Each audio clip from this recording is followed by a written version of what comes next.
Sorry, everybody. We were actually having problems with the equipment. Yeah, so are we going to release that one? We'll release it. Part one. This will be part two. Yeah, it ends very abruptly. It ends very abruptly, and we are quite apologetic to it. I will have to try to edit it later. Had some technical difficulties.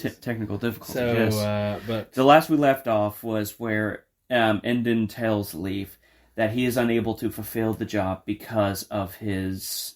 Yeah, he had an accident or something. Yes, an accident. Also, sorry for the sound quality on this because we had to switch. The mics that we were using died on us, so we had to switch over to, because we record this off my tablet. So we're using the microphone and the tablet? Yeah. Okay. Yeah, so it has good pickup. It sounds pretty good, usually when we do it. Well, when I get a new cord for the nice mic we have. Yes, we'll record through through your computer. Yeah. But anyway, so he finds out that, his dad has the Belt of Del Toro because he's been learning about the belt for ages. And then they start going on about each of the gems, of what each gem does. Yeah, because each gem, as a whole, they have a lot of power, but individually they also have great power and do certain things that come in handy later on. I don't think it has. Does it have in there which each one does? It does, but slowly. Because the topaz. Okay, I'll start. Yeah. The topaz is a powerful gem, and its strength increases as the moon grows full. The topaz protects its wearer from the terrors of the night. It has the power to open doors into the spirit world. It strengthens and clears the mind. That's just the topaz. That's the only one it has on here so far. Yeah, so... Okay, here we go. I found the link but we're in a basement, so the connection isn't that good. But, yes. We're in a nice basement. Yeah, it's a very nice basement. So... and he starts going after the gems, because the first gem they wanted him to find was the diamond, but that didn't work as well.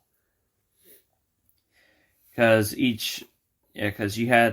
got the diamond, the emerald, the lapis lazuli, the topaz, the opal, the ruby, and the amethyst.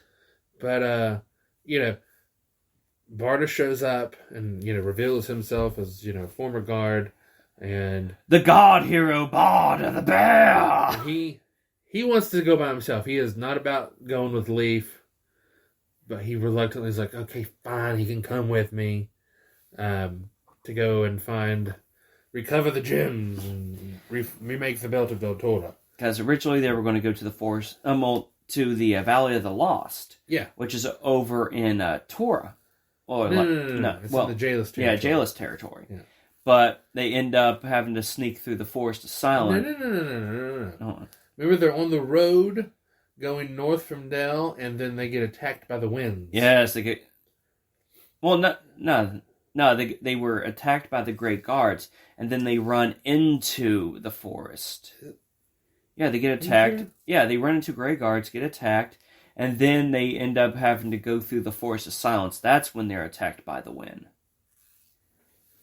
Anyways, the wind make a screeching noise. This high-pitched noise, which... that kind of knocks you out and mesmerizes you.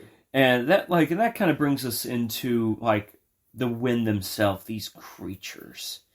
They don't have a head. They don't have a head. They have glowing red eyes. They use, kind of sound vibrations and stuff to actually, mess with their opponents before they poison them, and they crumble. Yeah, the wind are very... Then they paralyze them. And luckily they don't show up anywhere else. Yes. In any of the books. So, they, they're trapped and they're going to be sacrificed to the Windbar. Yeah, the wind... The wind's god. Yeah. Which is just this humongous... They are somewhat intelligent. The fact that... beast Yeah, thing. it's just basically this gigantic... dinosaur. The wind, they're sort of humanoid-ish. They've got 4 limbs, and they kind of walk upright. They look like giant, naked chickens with no head and just 2 antennae with eyes on top. Yeah, they're very strange. But yeah, they're sacrificing Barda and Leaf to their god, the Wind God. The Windbar. Windbar. And that's where we meet one of your favorite characters. Yes. They are Jasmine! saved by Jasmine, the wild girl of the woods.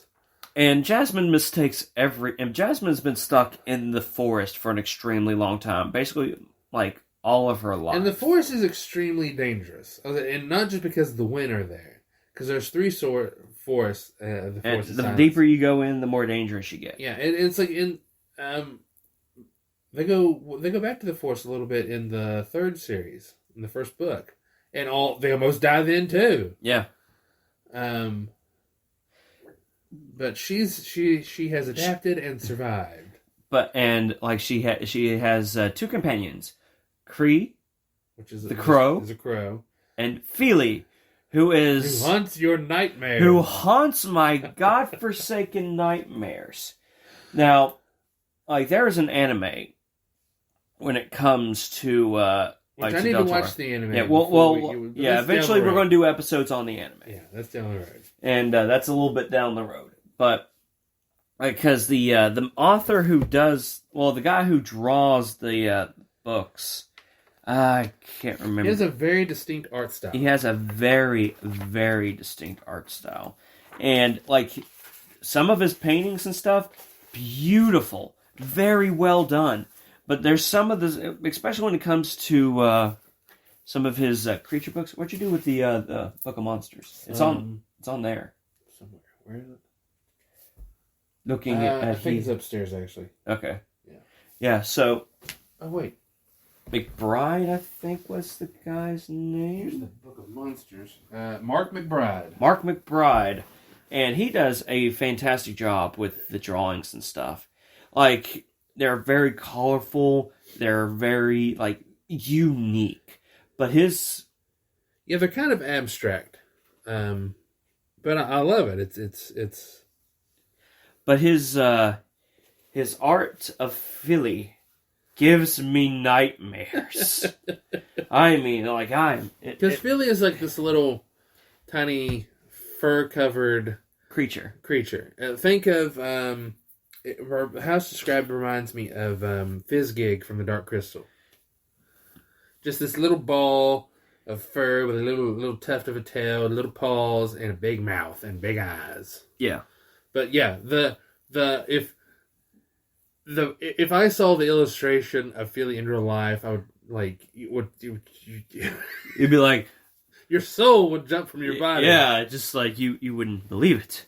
And like, and I just think it's like, this is what Jasmine thinks is cute. Oh my god. So, Jasmine thinks that like Barda and Leaf are great guards, and so they end up and she's doing everything. Well, she's doing everything she can to survive. Steals their stuff. Well, Leaf's and she's lived in the forest all her life. Yeah, after her parents died. Yeah, her parents. Her mother died. Her mother died. And her father is supposedly dead. Yeah, I'll keep that a secret, okay? Until we get to the end. So, as far as you all know, her parents are dead. Yes. So we end up so basically she starts looting their body while they're like awake and paralyzed. And they're trying to, like, help, and Barter's just like, why, we are not great gods, girl, help us. And she ends up stealing Leaf's cloak, in which Leaf's cloak is actually pretty amazing. It's like the invisible cloak from Harry Potter. Yes, it's adaptive to... its surroundings. Surroundings and stuff like that. And it's because it was woven by hand by his mother. Who had used special silk. Because she's from Torah. Yeah. So she used Tauran magic, and it protected him. The Taurans are great weavers and stuff like that. Yeah. She's of Tauran blood. Yeah, I'll say that. Yeah, and he's like, it's like, give me back my cloak. My mother made that for me. My mummy. And it's like, mother, like, great gods don't have mothers. Yeah, and so then. Like, she ends up leaving, taking everything they own, basically leaving them butt naked there at the But I think she does what she gives him that antidote or whatever that. Well, not yet. Yeah. It wasn't until she leaves and the trees start speaking, because Jasmine has an innate ability to kind of talk to trees and animals. Yeah. She's the wild girl. Yeah. This is where she's amazing. Because she's a Spitfire. She's a Spitfire, and she is the MVP of this godforsaken series. She takes no BS from anybody, including dragons. Yes. So, like, after the convincing from the trees, she's reluctant. She says, "Fine, I'll help them." Yeah. Goes back, saves them, and that's when the wind bar attacks.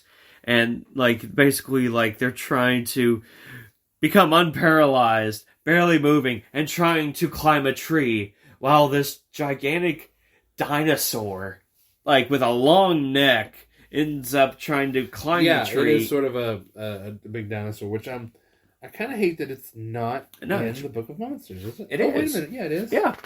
Yeah, the wind bar is in the same page as the wind. Yeah, there we go. We should post this somehow, pictures of the monsters and stuff. That's saying a good chunk of it you can get on the wiki. Well, yeah, I mean, yeah. So they end up escaping the wind bar, and so they start strategizing in that. And so Jasmine's like, you know what? I guess I'll help you. I have nothing better to do with my life since I just live here in the forest. Yeah. And they go. And they end up telling her, it's we're here to find a gem. We're here to find something to, save Del Toro. And Jasmine's like, what? What's Del Toro? What's Del Toro? What is this? What's a belt? What are these things? And they keep going, and they're saying, we need to go to the most dangerous part of the forest. And it's well, that's the third forest, and nobody goes there. Yeah, it's the middle of the center forest. Yeah, the center forest is that's I guess where we need to go. So they end up going deep into the forest, passing the wind and the wind bar and all that stuff. But they go to where even the trees don't speak. Yes, and that is where we meet the first of the terrible guardians. Gorl. Now, Gorl is an interesting villain.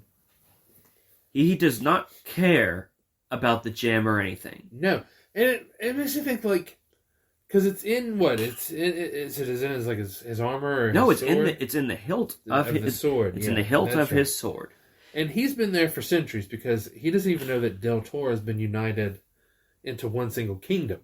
Yeah, he's a jailess warrior. From knight. From before the time of Aiden. Yeah. And he ends up, because you've come to find out a little later on in one of the side books, in the tale, let's see, which one was it? The Tales of Del Toro, which you learn about the three brothers.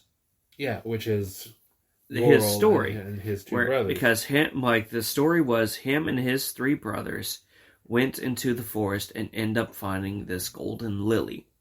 Now, the lilies of life. Now the lilies, these golden lilies, once every so often, yeah, they bloom. They bloom, and when they bloom, they drop golden nectar.